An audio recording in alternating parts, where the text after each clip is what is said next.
I traveled the world and met celebrities and had anything that I could ever want and was put in private school and did all the things. That was really cool and awesome. But what I never got was any kind of security, any nurture or love, which I desired so deeply. In my 9-year-old head, I'm like, oh my gosh, if my dad is making excuses for what I look like, I must really be dangerous or unsafe, or I must really be capable of making people feel uncomfortable with what I look like. I go to jail. As I'm there, I'm talking to the police officer, telling him, my name's Rachel. I'm from Malibu. I'm a nice Jewish girl. I swear to God, I was supposed to go to college, but here I am doing drugs. Dear Family is a podcast hosted by Rachel Steinman, a writer, an educator, and a mental health advocate. And Rachel gets us up close and personal, so we feel a strong connection, familiarity, and comfort with her guests. So settle in and join us as we search for true healing and journey with Rachel and her most interesting guests. Hello, everyone. Welcome to another episode of Dear Family, the podcast. If you're listening to this live, the day it published, it's June 1st, 2021, and I hope you are enjoying the beautiful sunshine and getting ready for an epic summer. I really think we are about to be going into something that's going to feel like the new Roaring 20s as we all celebrate being able to be with one another and embrace each other and put this pandemic behind us. And I hope that we can all take those wonderful lessons about not taking things for granted and getting outside more and enjoying nature and enjoying our dear friends and family and bring that with us to continue to take care of our mental health. Thank you so much for following me on all the social media platforms at Right Now Rachel. That's right with a W. Please feel free to reach out if you have any questions or comments or guest ideas. Thank you for subscribing. It means so much to me. And when you share with your friends, it means even more. So you take care, everyone. And thanks for listening. Rachel Lily Campbell, or RLC to her friends, grew up in Los Angeles, an only child with older parents who were in the exclusive art world. Born into a life of affluence, private schools, world travel, and celebrities, what she really yearned for was love and attachment from her parents. Highly gifted and misunderstood, she got into a lot of trouble, pushing boundaries, and she was sent to the same rehabilitation boarding school as Paris Hilton. You will definitely want to listen to hear how eating biscuits and gravy in the Utah County Jail was the best meal she's ever had. An early success in the beauty industry as a stylist, it was her love for fitness that pushed her into the wellness industry. A self-proclaimed Jewish Malibu Barbie with arm tattoos and blonde hair extensions, she tried to find stability by marrying a Baptist Republican Texas Cowboy. Her marriage would not survive the conventional life her husband's family expected of her. Rachel's disordered eating began when she was young as a means of control and followed her until she was pregnant. She finally decided to not just find wellness reformation, but deliverance for herself and for her son Deuce. Only recently has she been diagnosed with OCD, helping her rein in her immense energy and focus to build her business and thrive. Rachel is the founder of Break a Sweat, a company birthed after she saw the dire need for a wellness community for moms after becoming a mom herself. Her combination of fitness and wellness expertise plus her own personal mental health journey has placed her in a position of inspiration to so many. Her clients come for the exercise, but they stay for the mom tribe. And she uses her platform to elevate and educate with transparency about nutrition and motivation hacks, body strengthening, regaining energy, getting through the emotional highs and lows of parenting, and more. She knows the collective healing lies in the personal testimony, and she wants you to step into your own power and space to feel great. Welcome, Rachel. I'm so excited to have you on the Dear Family podcast. Yes, I'm excited to be here. We have a lot of history, and I have loved watching your evolution into this wonderful platform. So I'm glad to be here. I want the listeners to know how we know each other.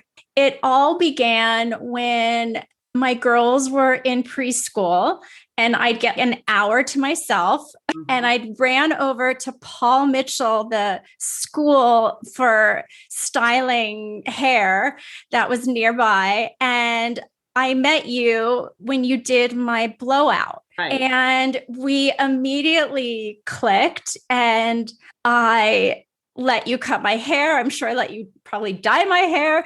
And we continued to be friends when you moved into bigger salons. You even came to my house and cut my girls' hair and invited Todd and I to your wedding. You've moved to Austin. I cannot wait for the listeners to hear what you have been up to. On that note, again, welcome, Rach. Thank you. I do remember, I will say, because I'm a mommy now too, but I remember so vividly being in your living room watching Dora the Explorer with your girls while you were washing your hair, preparing for me to cut it because I had come to your house. And I think it was just 15 years ago. Now I totally get it because I'm like, oh, of course, Dora the Explorer. Someone comes to your house to cut your hair. It's so much easier when we're a mom. I love it. Yep. Amber loved Dora. All right. So this is a podcast called Dear Family. I'd love for you to tell us a little bit about your family. This is a loaded question, as it is probably for everybody that talks about their families. But I grew up in a very unconventional family. If you're a listener from Los Angeles, this probably feels a little bit more normal to you. But if you're a listener from anywhere else that isn't the LA area, the 310, then this probably sounds crazy to you. I grew up in LA. Both of my parents were in the art industry. My dad was a celebrated artist before I was even born. Pieces in the Guggenheim. He was big time. My mom was his agent. She was a gallery owner. She owned galleries on both coasts, New York and LA. My parents were much older and established when they had me. Having me was an extension of their already established lives. It was not, we're having a baby and now our life becomes parents. It's, we're having a baby and now we have something else to take care of, to take along with us on this ride that is our life. That being said, I traveled the world and met celebrities and had anything that I could ever want and was put in private school and did all the things. Interestingly enough, and retrospectively now that I'm older and a mom and have done a lot of work surrounding my childhood, that was really cool and awesome. But what I never got was any kind of security, any nurture or love, which I desired so deeply, which translated to a lot of my issues growing up in relationships and otherwise. I was the only child. We grew up with lots of money, fast, lots of travel, private school, sports, anything there was, I did it. I got into a lot of trouble at a very young age, being around the celebrities that you see on television now.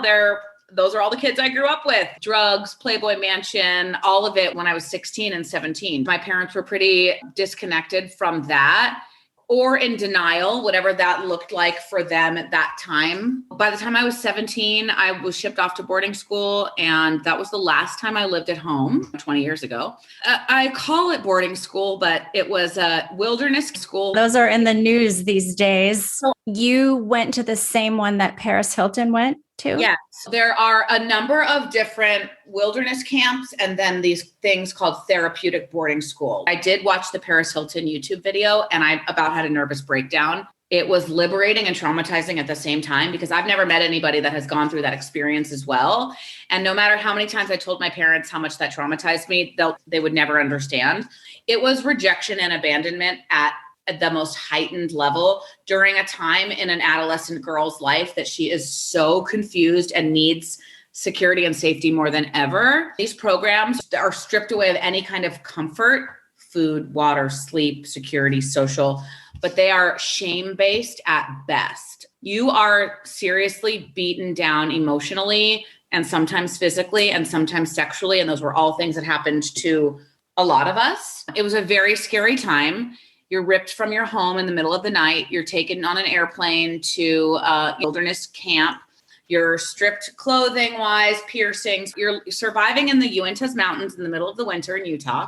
And you're pooping and having your period in the woods and all the things. And you're eating beans and rice on a fire that you learn how to make yourself. It's a 3-week program is the advisement. So the first time I was there for 9 weeks. And then the second time there, I was there for 8 weeks. The pain that comes from seeing your friends leave and go home and then you're not leaving and going home. And then I transferred to a boarding school the first time in Vermont, which I ran away from in the middle of the night. And then the second one was in Utah, which I ended up graduating from. That wasn't before my roommate committed suicide by slitting her wrist. I mean, it was girl interrupted. And I'm thinking to myself, okay, I'm sassy. I did a little cocaine at the Playboy Mansion. I shoplifted from Nordstrom one time. Why am I here? Come on. You know, my parents were ill-equipped at best to handle any kind of evolution that I was going through, whatever that looked like. Being a mom and seeing my son and who he is, and as we are mothers, we learn so much about what are the shortcomings of our own parents. I was very smart, but I had no interest in academics. I was very misunderstood. My parents are like, you're so smart, you're so athletic. And I'm like, right, but I'm social, I'm artistic, I'm creative. And there was none of that. There wasn't any room to be me. So I think what I did in terms of asking without verbalizing that I needed safety and security was becoming dangerous and reckless, because only then was I able to really find safety and security. In that time, it was this wilderness camp. I was accepted into every university I applied to, UNC, Temple University in Boston. I didn't end up going to any of them. I didn't want to go to college. So I went to jail instead, right after I turned 18. That was a really hard, crazy experience. And then I went to beauty school. We can't jump over the fact that you went to jail. So what happened? It always starts with a boy. I was living in Utah. I graduated high school. I got into UNC. I said I didn't want to go. I was now the disappointment again of my parents. I was waiting tables, and I think I was at community college there. I met a boy. He was very cute, of course, and he was into drugs. And I figured I could save him because that's what we do. And I couldn't, but he was into drugs. Then I got into drugs. I also am in the fitness and wellness industry and have been for years. So while I'm doing drugs, I also work out a lot, and I would never drink tap water, but I would snort cocaine. One day we were doing drugs at a park, and here come the police. And I'm so convicted to be a truth teller at all costs. They're like, what are you doing? And I'm like, drugs. I was like, oh my gosh, I'm busted. How would I ever lie? Of course, my boyfriend at the time was like, are you serious? I'm here. They're in my bra. I don't know. I'm so sorry. We get arrested. He has all these warrants, and I go to jail. As I'm there, I'm talking to the police officer, telling him, my name's Rachel. I'm from Malibu. I'm a nice Jewish girl. I swear to God, I was supposed to go to college, but here I am doing drugs. And he was like, okay, lady, leave it alone. He probably thought I was high, which I probably was at the time. This is your energy anyways. Right. I can't even imagine you on cocaine because you're already the Energizer Bunny Exactly. Barbie. So it's just an extension, a longer energizing. Go to jail. They strip search you. You got to cough. You got to open your butt cheeks, lift up your boobs. I was like, hi, okay, I'm following the rules. Lift up my boobs, do whatever. And then they put you in a room and they give you like a book, which of course I spent all night reading, because I wanted to be the favorite inmate at this point. I'm going to read all the rules. I'm going to make sure that I don't get in trouble. I'm in jail for 4 days. I call my mom. She tells me to F off. She's not bailing me out of jail. I call my sweet grandma, Betty White. Oh my gosh, rest in peace. She's like, I don't know what to do. I'm sorry. I call everybody. Anyone will bail me out? No. I'm thinking, are you kidding? I'm in jail. What is this? I'm in jail for 3 days. I will never forget. I ate biscuits and gravy there. It was so good. It was like the best meal I've ever had. I still think about biscuits and gravy. I've never had it since. I had it in the Utah County Jail. It was so good. Finally, you get released on your own recognizance is what it's called. It was a first offense. I moved to San Francisco. I get my shit together. I go to beauty school. I graduate from the Fashion Institute. I get a big girl job when I'm 19 years old working for a cosmetics company. I'm making $75,000 a year by the time I'm 20. Then I start doing hair and makeup and all the things, and thus created the evolution of this entrepreneurial, got my shit together, had a very rowdy childhood. What that didn't ever do until recently, the overproductivity that I clung to at a very young age after I got out of jail and cleaned my life up, was this direct trauma response to this super unsafe, chaotic childhood that I've only just begun to understand and heal from in the last 3 or 4 years. So that's ignited why we're connecting now and talking about this, because so much of the instability of my childhood, which is this undercover instability, because I grew up in a nice house in Brentwood with a lot of money and all the experiences, and my parents are fine and all but it was very, very chaotic and crazy and traumatizing. And for years, I clung on to this overproductivity, which on the outside looked like super heroic energy, success, badass womanry, but truly was like this escape from any kind of awareness of just how unsafe I still felt. When you were younger, your parents clearly recognized that you were intelligent. You went to a school for the gifted. I say this all the time, and it's not meant to be an insult, more of an observation. And we're going to be talking about your OCD and the anxiety and perfectionism. But there is often this fine line between high intelligence and mental health disorders. You are in the wellness field.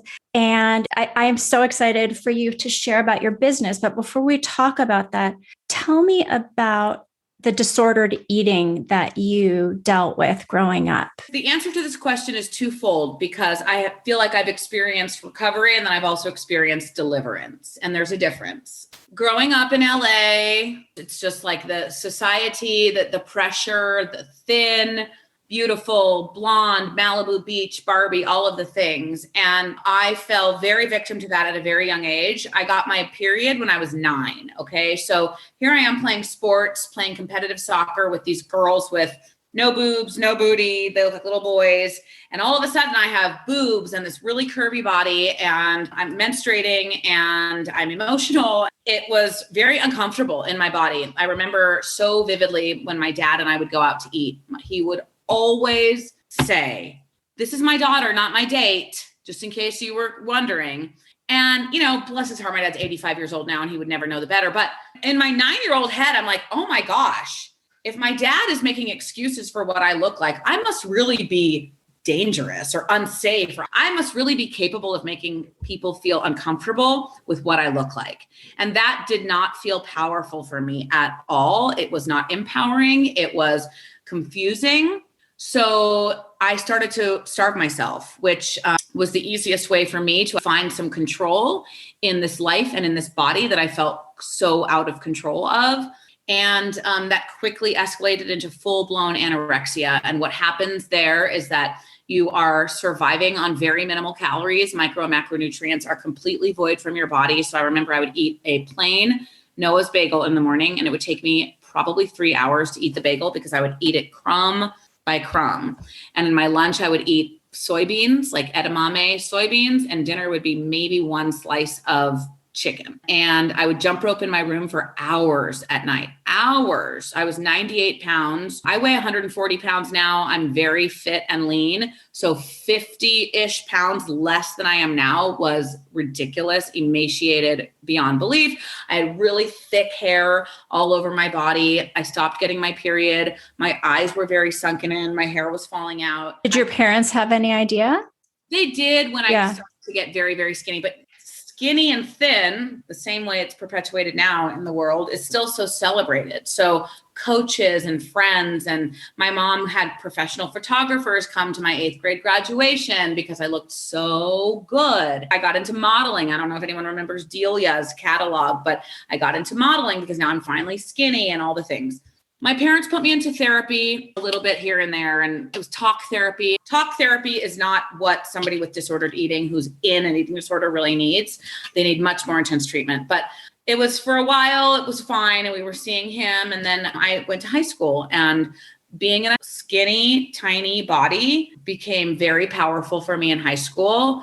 I experienced a lot of male attention that I had no idea what to do with. So I immediately started kind of the other end of the spectrum. So I started putting on weight because I don't think I knew how to deal with all this attention. And so the safety came in making my body bigger. And I got to a very normal weight for a 9th or 10th grader. And then I started getting made fun of because I had stretch marks or whatever that looked like. I didn't know what to do to shrink my body again, to do whatever. I was so confused. I was all over the place. So I started to make myself throw up. And that enabled me to eat, which I wanted to do, but then still be in control of the getting rid of it and my body.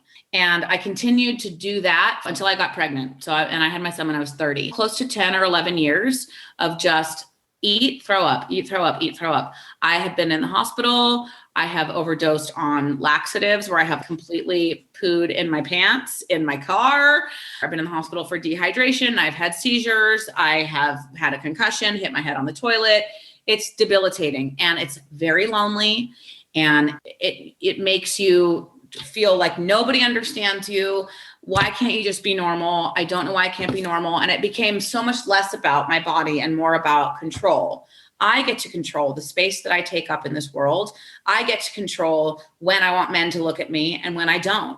I get to control what I eat and when I don't want it in my body anymore. I found recovery when I knew I was going to be a mom. I went to rehab a couple times and found intermittent recovery, i.e. I was not binging and purging, but I was still obsessed with my body. I wanted to be in a small body. When I was pregnant, I was working out a lot. I was working out a lot before that for my wedding to get ready. And I've always been into fitness. When I was 21 years old, I started working out on the regular and have worked out consistently since I was 21, and I'm 37 now. Recovery is different than deliverance. Deliverance is freedom.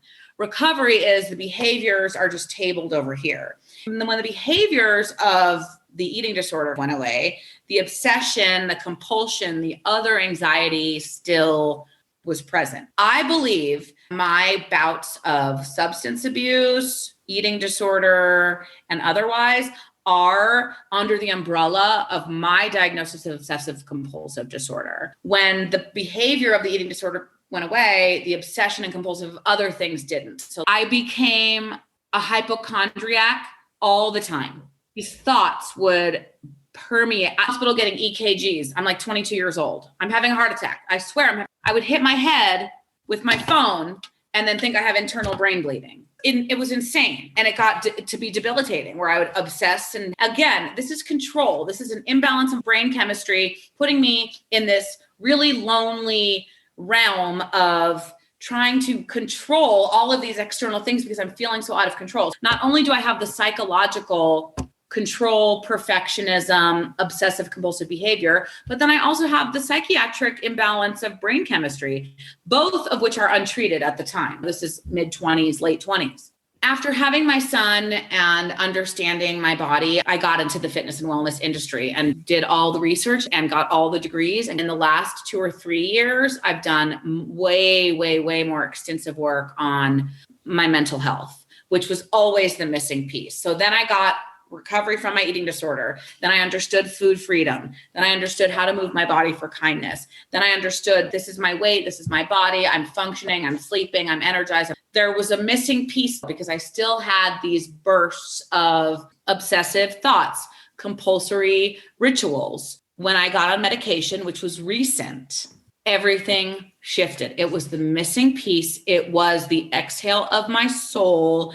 It made everything else recovery-wise that I have been working for fit into place. When I explained to my doctor, I cannot figure out why I can't just be normal.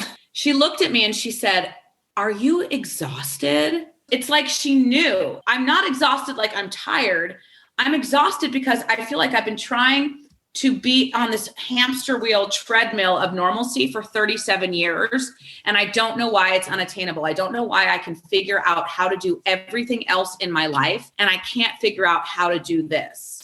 And right before I got on medication, I was drinking so frequently. Alcohol has always been off and on in my life, and I've never had an issue with turning it off, bringing it in. And the last month or two before I saw my doctor, I just wanted to drink all the time. What alcohol provided for me was this sigh of like, okay, now I'm normal. It wasn't like I'm going to get drunk. It was like, okay, now I just feel like I can focus and wind down a little bit. I could never truly wind down. My energy was so manic throughout the day that I needed a chemical to bring it back down to normal. When I explained that to my doctor, she said to me, this is very typical obsessive compulsive disorder and a little bit of mania. My mania didn't come with a depressive counterpart. So what that does to your insides is you're in fight or flight all the time. So your body is inflamed, you suffer adrenal fatigue. What my doctor had told me was, luckily for me, my physical fitness saved my life. The fact that I have not been in cardiac arrest or adrenal shutdown, she was blown away. Talking about my day-to-day and what I do, she said, the fact that you work out and that you eat well and that you sleep well is what has kept you alive. When I finally went on medication, which was 60 days ago, everything changed for me. And she said, let's just give this a try. Let's give your dosing a try. And I shared it on my Instagram story because I wanted people to know what I was going through. I didn't want this to be a secret. And I got no less than 100 replies that first day with people sharing their stories on medication, sharing their stories with mania, with OCD, with ADHD, with whatever that looked like. It's been really liberating and freeing to talk about it, to feel this sense of normalcy. Now, what the medication didn't do was it didn't change me. It didn't mellow me out. It didn't make me lethargic.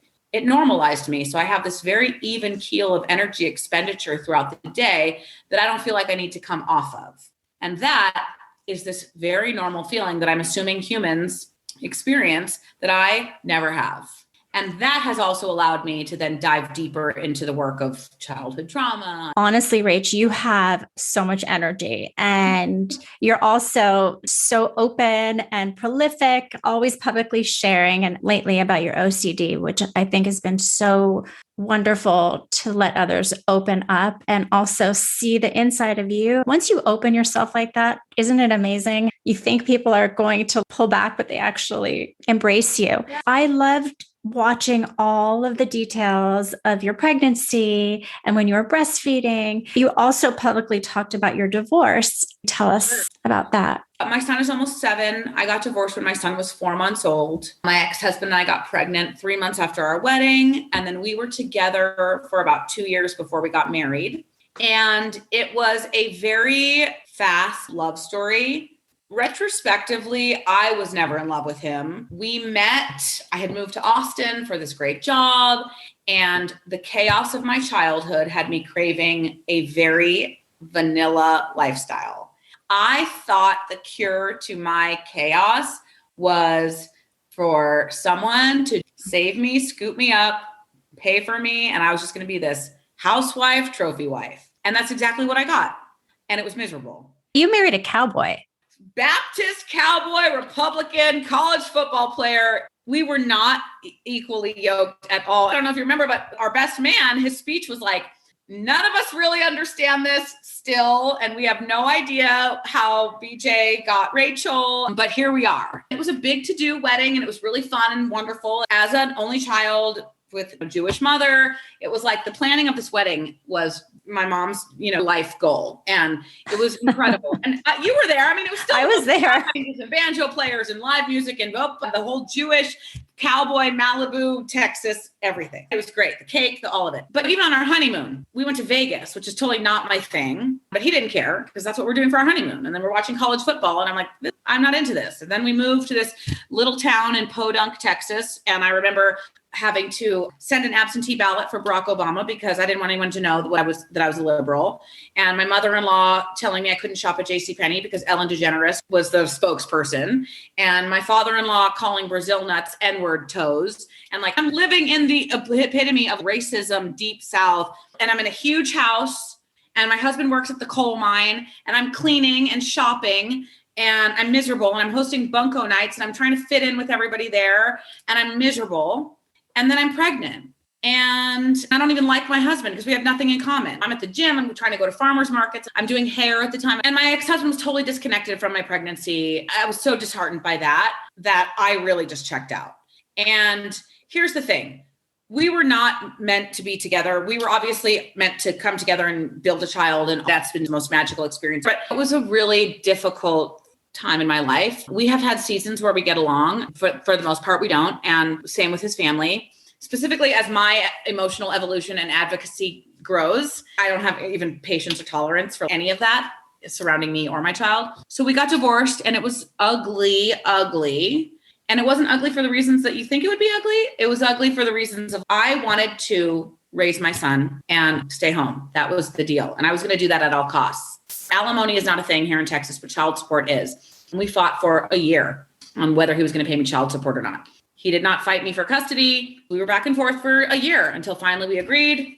Child support, great. I had moved back to Austin. I have primary custody and exclusive rights over education, healthcare, all of that. My ex-husband lives here now. He sees Deuce once a week. They have a cool relationship.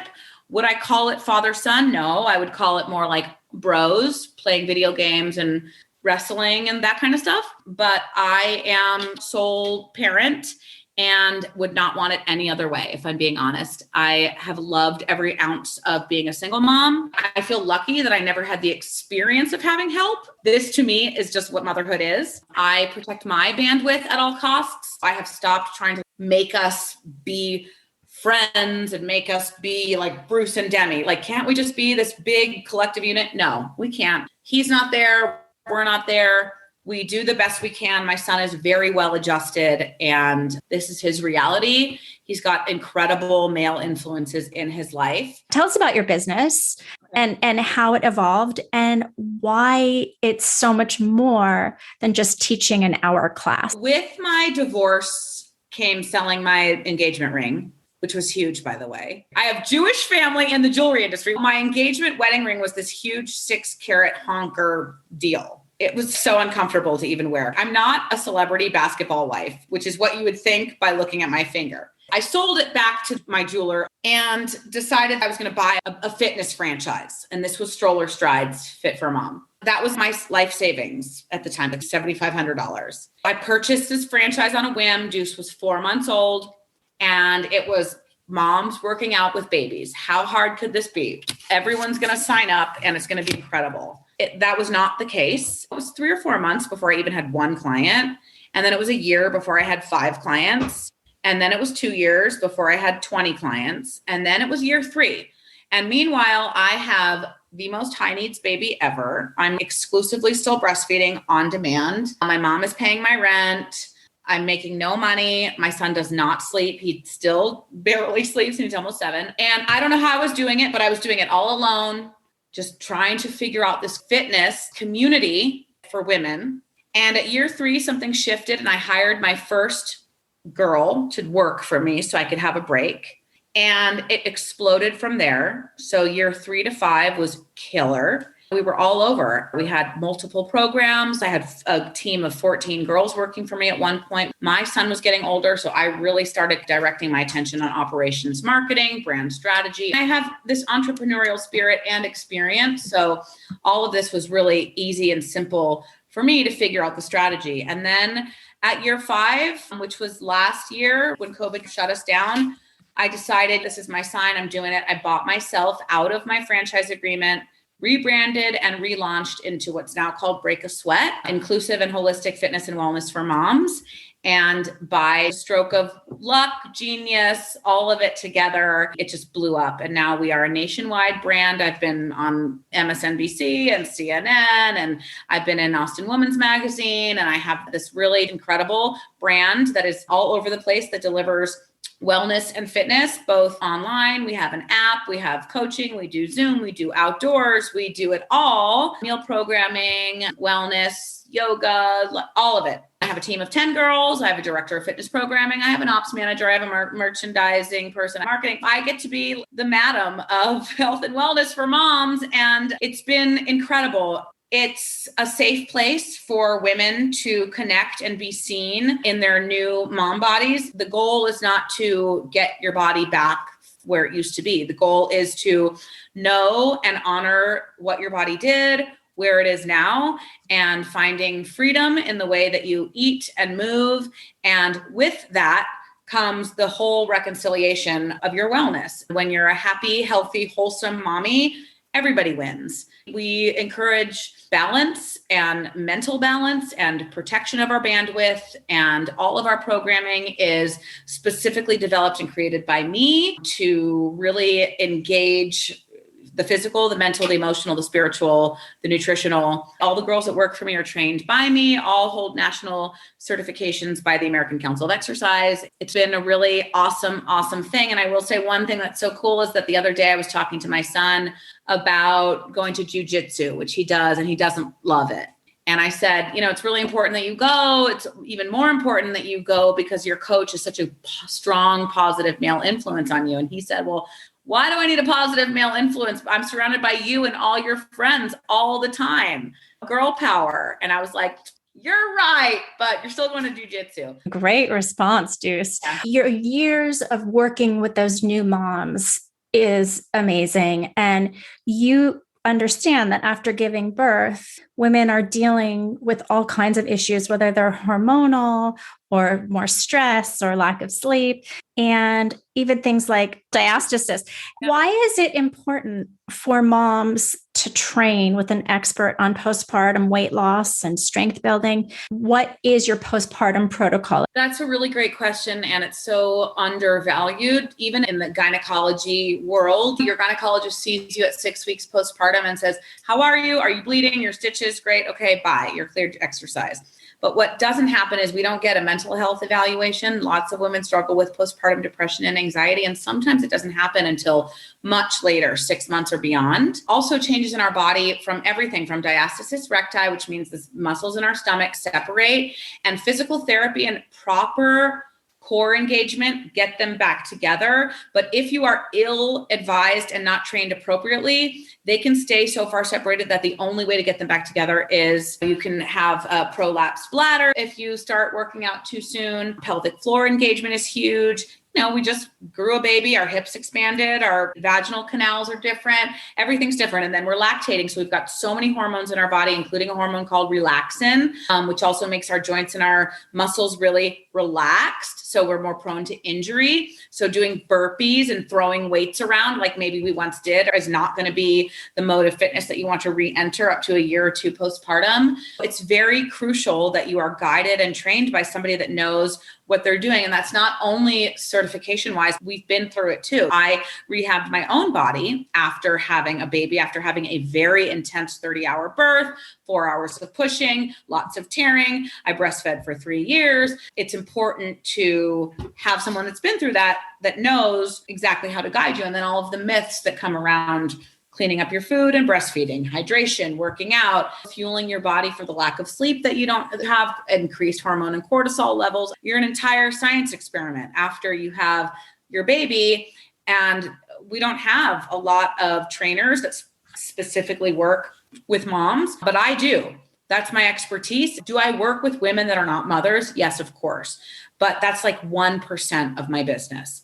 Everybody else I work with is a mom, has been a mom, has grown kids, or whatever that looks like. Don't you also go into schools and teach kids? I do kids fitness also. And because setting the foundation for body autonomy, knowing that our body, our muscles, our bodies are ours, our bodies are strong, they are capable, the relationships with food. Even though I'm raising a boy and I know that he will have less exposure to I'm fat, I'm this, that kind of stuff, it still is very important for me to model this narrative of intuition. I want my son to know that nothing is off limits, that when you eat something that is heavily processed, you probably will feel yucky. And then you get to learn in what capacity you want to be eating those things. We talk about kind foods and fun foods.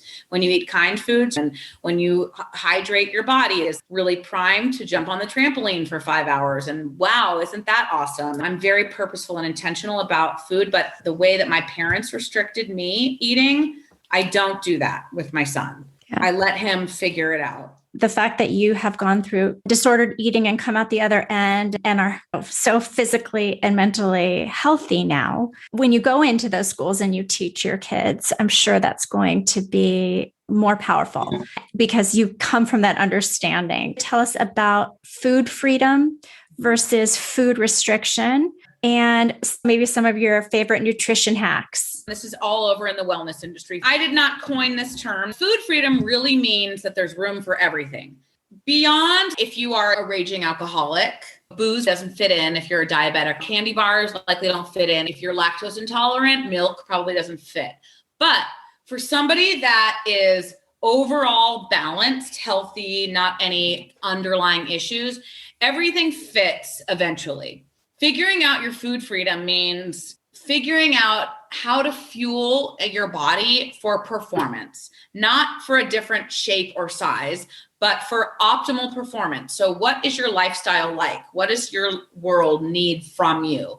Energy, sleep, memory, clarity. How are you fueling your body to support what you're doing. And typically that means you're eating at regular intervals. Typically that means you're fueling your body with foods that are not processed, foods that come from the earth, foods that come from the sea. If you're eating lots of produce, it's organic.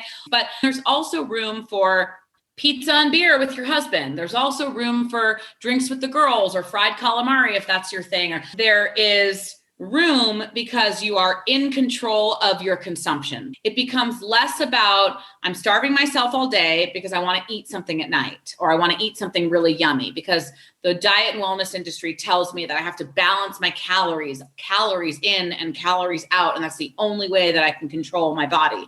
So then you starve all day so you can indulge at night. And then it gets this perpetuative cycle of the binge restrict cycle that everyone has been in at some point in their life. And what happens is when we restrict something for a specific amount of time, it doesn't mean that we binge right away. And it doesn't mean that we binge on the thing that we restrict from. Sometimes if we restrict food for years, we binge on other things. Or if we restrict a boundary or behavior or communication, we binge on other things. This is human nature, is if we restrict, we will overcompensate always. So in bringing it back to what food freedom looks like, knowing I can have anything I want in whatever quantity.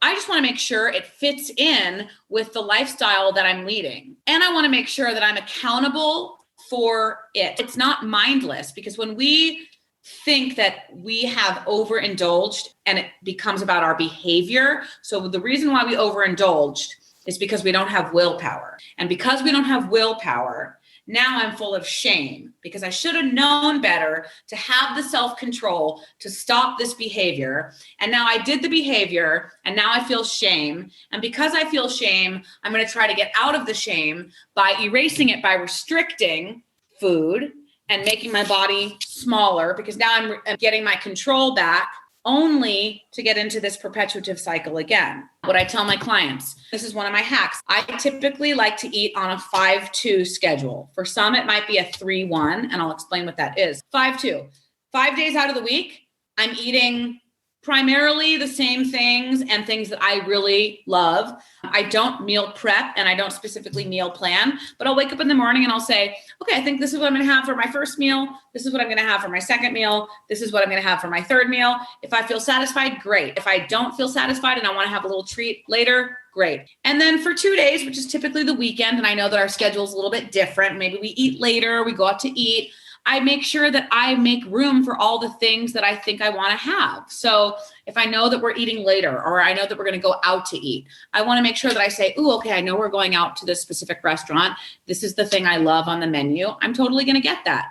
But what I'm not going to do is starve myself all day so I can earn that. I'm going to stay eating how I normally eat. I'm going to work out the way that I normally work out. Maybe I don't work out that day. And then I'm going to get to the restaurant, order what I want, enjoy every moment of it, and then put it away. What that does is it gets me excited around something that I typically don't eat. So I'm feeling like the reward sensory stuff is like ding, ding, ding. I'm not feeling restricted because I'm not saying, nope, I can never have that again. I am in control. I ordered it. I knew I was going to order it. I ate it. I knew I was going to eat it. And then I'm able to deliver myself from feeling connected to it emotionally. It's food, and now my body's going to digest it, and I'm going to poop it out, and I'm going to be fine. But getting there is a process for sure. And getting your blood sugar and your hormones in alignment and eating from the earth and from the sea, that takes some time. Almonds, cashews, avocado, fruits, vegetables. Some people find a lot of success in eliminating dairy and drinking coconut milk. Some people might want to eat on plan, if you will, 3 days a week, and then kind of have a little treat day 1 day a week. Find what works for your schedule. Find what works for you. Everything fits, especially when you remove the attachment to what you're eating, to your identity. That's the freedom. It's not, I eat good food, I'm a good girl. I eat bad food, I'm a bad girl. It's, I'm allowed to eat whatever I want to eat. I'm in control. It's not about willpower. I'm in control of how I fuel my body and how I feed my body. I have a game plan. We don't have to earn our food. We don't have to restrict our food. But in what capacity do you want to feed your body that reflects the kind of life that you need to show up for? Energy, performance, metabolism, digestion, immunity, all the systems in conjunction with what we consume. tell us a little bit about the Marco Polo channel? On top of teaching and group fitness, I do coaching one-on-one. I do lots of coaching with women to get them to their food freedom, whether they're looking for wellness coaching, fitness coaching, nutrition, whatever that looks like. But it's expensive to hire a trainer or coach. My message is really impactful and powerful, and I want it to be accessible. So I launched a channel on an app called Marco Polo that enables people to video chat on their own time. And there's now an affiliate channel called Marco Polo Channels, which is subscription based. And mine is $12 a month. So very cost effective. And I talk 2 or 3 times a week. It's literal girlfriend chat in my living room, 5-minute or under, little digestible pieces of information regarding the journey home to your body. The channel is called Reconciliation with RLC, which is me, Rachel Lily Campbell. 5 minutes or under, because that's sometimes our only attention span or bandwidth. It's like YouTube. It's more accessible. I have way more control over subscribers, over content. People can ask me questions and say, what do you think about this? Or I want to hear about this. And building the subscription base and hoping that this can just be another platform to talk about the things that a lot of people in the diet and wellness industry don't talk about. It's not about shrinking your body. It's not about this huge push to just be strong and fit. There is a collective healing of women that needs to be perpetuated by health and wellness influencers such as myself. I don't want it to just be about losing weight and being healthy. I want you to figure out what your formula to live your best life is, to take up the space that you're supposed to be taking up in this world. Women do not need to play small any longer. And we're conditioned to think that if we're in a smaller voice, in a smaller body, and we take up smaller space, then we will not offend people, and we won't be too much, and we won't make people feel uncomfortable. And it's exactly the opposite. If more women can find and step into their power and their space, we would dominate and we would all heal. And there would be so much more power and love and stability and all the things women bring to the earth. We would have a collective sisterhood and we would cheer each other on, and it would just look a lot different for ourselves, our daughters, our sisters, without being too rah, I want to change the world, rah, I want to change the world. This is how I want to do it. When women find a lot of freedom in their bodies and in the way that we show up in this world in a physical component, we can start to do the work on how we show up in the spiritual and emotional component. What you're also offering is community, which is what we all need. Clearly, you have been on this very healing journey, and wellness is very much part of your life. You continue to talk about wellness with everything you're doing. A lot of this has to do with you being able to look back at your past and realize that you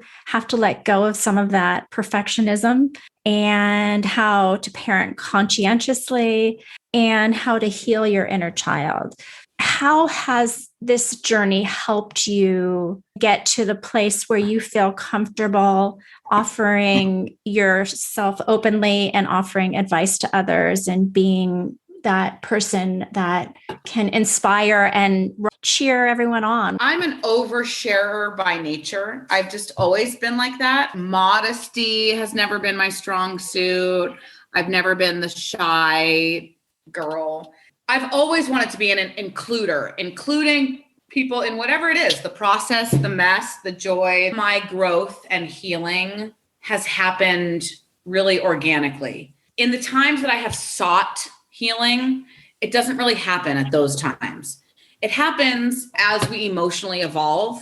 When we can process it and take it and handle all of it is when it starts unraveling and the layers start to peel back. When I was a young, newer single mom, I don't know if I could have tackled the inner child stuff. When I was struggling with eating stuff, I don't know if I could have tackled the abandonment, resentment issues with my family. As my emotional evolution continued and as I found more stability in just who I was, I think the universe, God, whomever, put these opportunities for me to heal and do the work in my path. also just the conviction to share the journey. Social media has been a large part of building my business.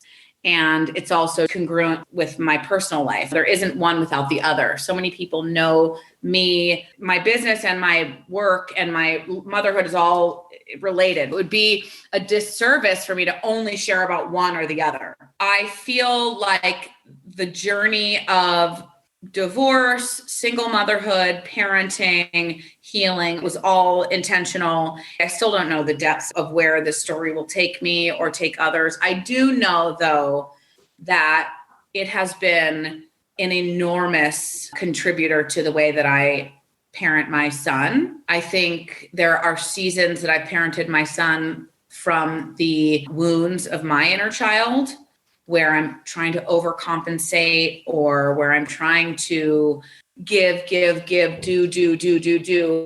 less of that's what he needs, more of like, that's what 6-year-old Rachel needed. Because there are some times where he's like, Mom, I'm fine, leave me alone. I'm like up his ass all the time. I was a highly sensitive child with needs of lots of security and nurture that my parents couldn't give me. My son is a very securely attached, independent kid, much more than I ever was. He doesn't need me to be around him all the time. He doesn't need me to be always asking him, are you okay? What do you need? What he needs is intentional one-on-one time every single day. We make time to do something that's just him and me every day, whether it's coloring, whether it's catching bugs, whether it's taking a walk and just talking, whether it's a dance party or whatever that looks like. That's what he needs for 15 minutes. And then the rest of the day, he's like, cool, Mom, I'm fine. He just started school. And so the enormity that my own healing has provided to the way that I show up as a mom in a much more balanced sense than in my early motherhood has been really crucial. And my healing of my inner child and all the needs that I didn't get met and all the ways that I have acted out have also really helped heal my family, my mom and my dad, collectively. I called my mom this morning, and I've always, especially in this last year or so that I've been talking a lot about my childhood, I've always said to her, hey, just want to let you know that I'm posting about this today, and I hope you don't get your feelings hurt, but it's important for me to do this. When I watched the Paris Hilton documentary, I was in my room for an entire day. I was crying. I was nauseous. I called my mom. I told her, I want you to watch this because I don't know if you really understand where I went and what this did. And she did. My mom and I recently had a season where we didn't talk for 3 years, and my dad and her separated for a little bit. And it was a very ugly time for all of us. And I was dealing with a lot of anger and pain and resentment that I didn't want to look at yet. And anyways, lots of just, family stuff. The pandemic has been incredibly healing for so much of my own family. My dad got really sick and he's in a nursing home and he's recovered. And my mom and my dad reconnected. My mom understood at this time in my dad's life, she needs to take care of him, release the ways that he didn't show up for her, and she needs to nurture and love. And for me, it's not my job right now to hold my mom and my dad to the fire for the ways that they didn't show up for me. My job now is to make sure that we collectively are a unit and a family. I'm an only child with 2 parents that are not going to be around forever. I'm a single mom to an only child that isn't going to have grandparents forever. What I wanted so badly as a kid was this family that sat down for dinner and had big Thanksgivings and all the things that I didn't have, the things that I'm creating for my son now. My house now is open. I have muddy floors every day. I have kids running in and out of my house that are loud, that are making messes. I grill cheeseburgers every night for the neighborhood kids that are over. I love it. I host Thanksgiving. I host Passover. I'm the Jewish auntie to all of my friends' kids. I love it. And I want this warmth, and I want my parents to be included in it as well. And I called my mom this morning and I said, I just want to let you know, I don't know, do you remember Rachel Steinman? She was my first client from years ago. She's doing this podcast. It's about mental health. I said, is there anything that you feel like you don't want me to talk about or you don't want me to say, or is there anything that would be healing for you to share with me before I talk to her? And my mom is first generation American. Her mother was an Israeli immigrant. Her brothers were very abusive to her. My mom's dad died when she was 16. My mother's mother was very abusive. My mom left home at 16, put herself through UCLA. She was a one-woman show, an incredible, enormous success, but is incredibly wounded. And she parented the best that she could after being wounded.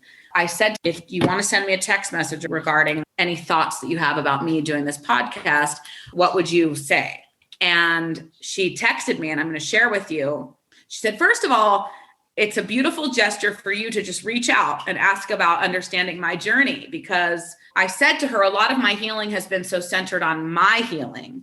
I want you to know I care for your healing because it heals our family. She's the matriarch of the family. She said, in retrospect, the one thing that she would have wanted her mom to tell her was that she was sorry that she hurt you, but she did the best that she could. And she didn't know how to love you. And what's interesting is that that's exactly what my mom tells me is I didn't know how to love you, but I did the best I could with what I had. And then she said, if she were to say something to little Sylvia, that's my mom, what would it be? She would tell herself, it's going to be okay. You're enough. And that's the same thing that I have told little Rachel, is that it's going to be okay. And you are enough. And how impactful and powerful to know that in the ways that she wishes her mom would have said those things to her, she's able to say those things to me. And the ways that she's able to offer her little girl the permission that she's enough is the same way that I was able to give permission to little Rachel, and that we were able to generationally heal these wounds. And the one that wins the most is my son. He wins because he gets a stable mommy, a healed grandmommy, and we're able to truly parent this beautiful, brilliant little boy from a place of balance and not a place of wound. And that is how we heal. Wow, Rachel, do you see me nodding my head? That's exactly why I'm doing this podcast, is because there is all this generational trauma. All families deal with shame and secrets. Unless we talk about it, you're so lucky that you're able to talk to her about it. And I think that one of the biggest gifts we can give ourselves, and one of the most healing things and for our wellness, is to forgive, and not just forgive our parents, but forgive ourselves or forgive our loved ones, and understand that, yes, our parents did suffer. They did have their own traumas. What you've acknowledged is very meaningful. And that leads me perfectly to a question that I ask all my guests. And you talked about little Rachel, but we're going to talk about 20-year-old Rachel. When you were 20, you had come out of jail. You were working in the beauty industry and kicking butt already, but you had a lot of turmoil ahead of you. If you could write your younger 20-year-old self a Dear Rachel love letter, knowing what you know now, what would you tell yourself? I know exactly what I would tell myself. I would tell her that she's exactly where she's supposed to be, and that all of this is going to make sense. And you're not going to be able to do the work that you're supposed to do without going through the things that you're about to go through. So just hang in there, hang on, trust the process, and you are going to do good things. And the way that you're going to get there is going to be bumpy, but just hang on. If I could offer advice to that 20-year-old Rachel, it would be, you have a gift of being extraordinarily over the top in everything that you do. And it is a gift. And the world is going to try to convince you that it isn't, because they're not ready. But when you're in your late 30s, they will be ready. And I have found that to be very true. When I was younger and had the same amount of exuberance for everything I did do, the world was not ready. The people that I surrounded myself with were not ready. The men that I dated were not ready. My parents were not ready. My bosses were not ready. But the fire that was untamed in me was more than I could control. Here we are, years later. The fire was never tamed.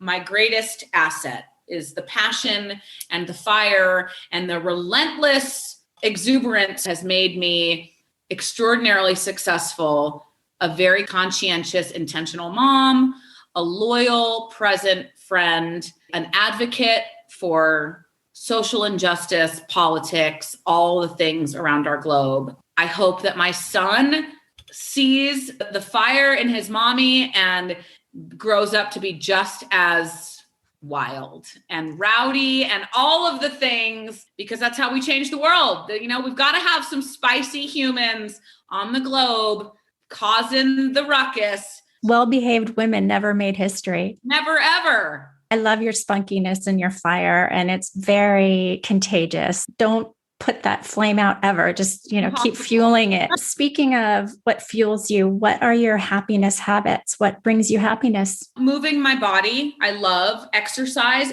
Sometimes it's dancing, which I'm not even a great dancer. It's just moving my body. I love to take long hikes and walks. I love being in nature and outdoors. I live in Texas, and a lot of people are like, ew, Texas. But I'll tell you, Texas has the best weather. It is hot here 9 months out of the year. The sun is beautiful. We have an incredible outdoor community. I love to be outdoors. I love to watch reality television. And I know that it's not a happiness habit, but to me, it's like a zone out in the best arena of zone out. What are some of your shows?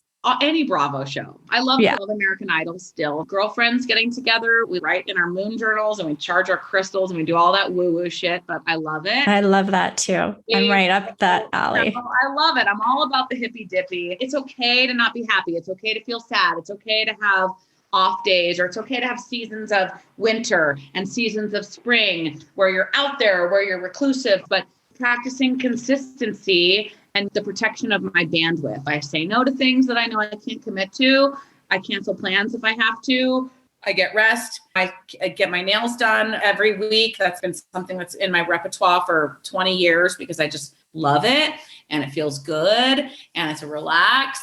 Find the things that work for you that help you feel balanced, that give you the productivity, and then you have the non-productivity. And those are equally as important. Eating healthy and exercising. And that's very much a contributor to feeling well and feeling happy.